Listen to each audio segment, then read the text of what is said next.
Hello friends, welcome back to one cooking channel. இன்றைக்கி நம்ம சேனலில் ஒரு சூப்பரான ரெசிபி தான் பார்க்க போகிறோம். கல்யாண வீட்டு சாம்பார். ரொம்ப சிம்பிளான ரெசிபி. நம்ம கல்யாண வீடுகளில் சாப்பிடக்கூடிய அதே டேஸ்ட்டில் நம்ம வீட்டிலேயே பண்ணலாம். வாங்க அது எப்படி பண்ணுறதுன்னு பார்த்துடலாம். அதுக்கு தேவையான பொருட்கள் ஒரு 100லேருந்து 150 சின்ன வெங்காயம் உரித்து வச்சுருக்கிறேன். கொஞ்சமாக முருங்கைக்காய், கொஞ்சம் கத்திரிக்காய் கட் பண்ணி வச்சுருக்கிறேன். ஒரு கேரட்டு, ஒரு 4 தக்காளி, கொஞ்சமாக காலிஃப்ளவர், கொஞ்சம் பீன்ஸ் எடுத்துருக்கிறேன். அவரைக்காய் இருந்தால் அதுவும் நீங்கள் சேர்த்துக்கலாம். இதெல்லாம் கட் பண்ணிக்கலாம். ஒரு 150 கிராம் துவரம்பருப்பை நல்லா 2 விசில் வச்சு நல்லா வேக வச்சு எடுத்து வச்சுருக்கிறேன். இப்போ நம்ம சாம்பார் பண்ண ஆரம்பிச்சிடலாம். ஒரு பேனில் கொஞ்சமாக எண்ணெய் ஊற்றிக்கோங்க. எண்ணெய் நல்லா சூடேறினதும் அதில் 1 டீஸ்பூன் ஜீரகம், ஒரு 1/4 டீஸ்பூன் வெந்தயம், ஒரு 1/4 டீஸ்பூன் மிளகு, கொஞ்சமாக கருவேப்பிலை சேர்த்து நல்லா பொரிச்சுக்கலாம். இது நல்லா பொரிஞ்சதும் நம்ம உரித்து எடுத்து வச்சுருந்த வெங்காயம் சேர்த்துக்கலாம். சேர்த்துட்டு அதை ஒரு 2-3 நிமிஷம் மட்டும் நல்லா வதக்கி விட்டுக்கோங்க. பாருங்கள், இந்தளவுக்கு லைட்டாக கலர் மாதிரி வந்தோடனே நம்ம கட் பண்ணி எடுத்து வச்ச காய்கறி எல்லாமே இதில் சேர்த்துக்கலாம். சேர்த்துட்டு இதில் கொஞ்சமாக உப்பு சேர்த்துக்கோங்க. சேர்த்துட்டு இதை நல்லா வதக்கி விடணும். இந்த எண்ணெயிலேயே நல்லா வதங்கி அந்த தக்காளி நல்லா மசிஞ்சு அதுலேருந்து தண்ணி வரும். அது வரைக்கும் லைட்டாக வதங்கி வரட்டும். இப்போது மூடி போட்டுடலாம். ஒரு 2-3 நிமிஷம் வதங்கி வரட்டும்.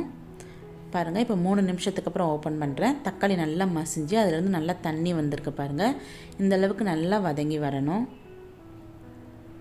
இந்த டைமில் பருப்பு தண்ணி சேர்த்துக்கலாம். பருப்பு சேர்க்கக்கூடாது, வெறும் பருப்பு தண்ணி மட்டும் சேர்த்து அந்த காயை நல்லா வேக விடணும். ஒரு மூடி போட்டு இந்த காயை நல்லா வேக விட்டுடலாம். இது வெந்து வர்றதுக்குள்ளே இதுக்கு ஒரு மசாலா அரைக்கணும். அதை வறுத்து அரைக்க ஆரம்பிச்சிடலாம். ஒரு சின்ன கடாய் வச்சுக்கோங்க. அதில் 3 டீஸ்பூன் ஜீரகம் சேர்த்துக்கலாம். இதில் ஒரு 2 டேபிள் ஸ்பூன் முழு தனியா சேர்த்துக்கலாம்.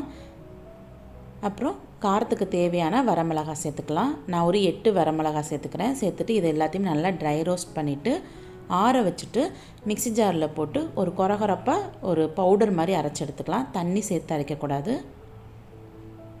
நல்லா ரெடி ஆகிட்டு இப்போ இதை நம்ம ஆற விட்டு அரைச்சி எடுத்துக்கலாம். இப்போ காய்கறி பார்த்திங்கன்னா நல்லா வெந்துருச்சு. இந்தளவுக்கு நல்லா வேகணும். இந்தளவுக்கு வெந்ததுக்கப்புறம் நம்ம வறுத்து பொடி பண்ணின அந்த பவுடர் இதில் சேர்த்துக்கலாம். சேர்த்துட்டு நல்லா மிக்ஸ் பண்ணி விட்டுக்கோங்க. இதோட பச்சை ஸ்மெல் நல்லா போகணும். அதனால் ஒரு 2-3 நிமிஷம் அந்த காய்கறியோடு சேர்த்து நல்லா வதங்கி வரட்டும். இப்போ ஒரு 1/4 டீஸ்பூன் மஞ்சள் சேர்த்துக்கலாம்.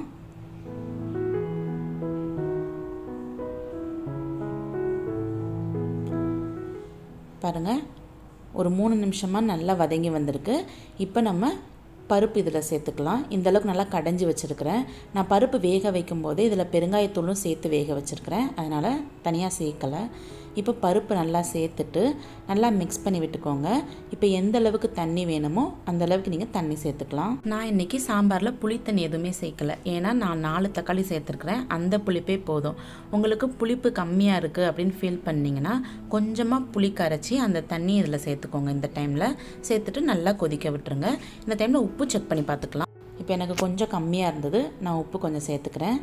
சேர்த்துட்டு இப்போ லைட்டாக ஒரு கொதி வந்ததுக்கப்புறம் நம்ம கொத்தமல்லி தழை தூவிட்டு அப்படியே இறக்கிடலாம்.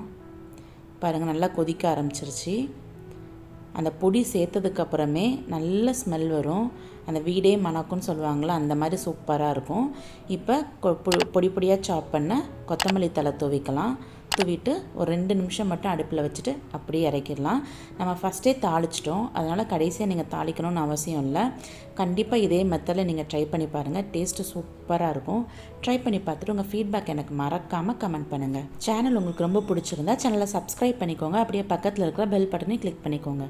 ஓகே ஃப்ரெண்ட்ஸ், நெக்ஸ்ட் ஒரு இன்ட்ரெஸ்டிங்கான ரெசிபியோட நான் உங்களை மீட் பண்ணுறேன். அது வரைக்கும் பாய்.